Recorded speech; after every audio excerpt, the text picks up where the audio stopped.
Part 2. Macaristana necə keçmək olar videomuzun ikinci hissəsində Macaristanda iş imkanları haqqında danışacağam. 4 ildir Macaristanda yaşayıb, 3 ildir beynəlxalq şirkətdə Java developer olaraq işləyən biri olaraq öz təcrübələrimi sizlərlə bölüşürəm. Viza dəstəyi verən şirkətlərdə 2 yolla iş tapa bilərsiniz. Birincisi asan yoldur. Əgər siz tələbəsinizsə və part-time işləyirsinizsə, məzun olduqdan sonra həmin şirkətdə daha asan yolla full-time-a keçə bilərsiniz.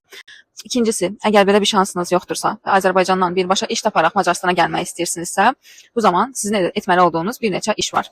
Birincisi, güclü CV-niz olmalıdır. İkincisi, LinkedIn, Glassdoor şirkətlərin kariyer səhifələrində sizə uyğun vakansiyalara müraciət etməlisiniz. Vakansiyalara müraciət etdikdən sonra müsahibələrə dəvət alacaqsınız. Əgər buradan da uğurla keçirsinizsə, artıq şirkətlər sizə viza dəstəyi edəcəklər.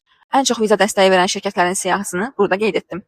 Hansı sahələrdə daha çox iş tapma imkanınız var? Deyərdim ki, IT, mühəndislik, maliyyə və mühasibatlıq sahəsində iş imkanları çox genişdir. Ətraflı suallarınız varsa, kommentdə yazmağı unutmayın. İş və təhsildən yanaşı başqa Macaristana hansı yolla gələ bilərsiniz? Part 3 izləməyi unutmayın.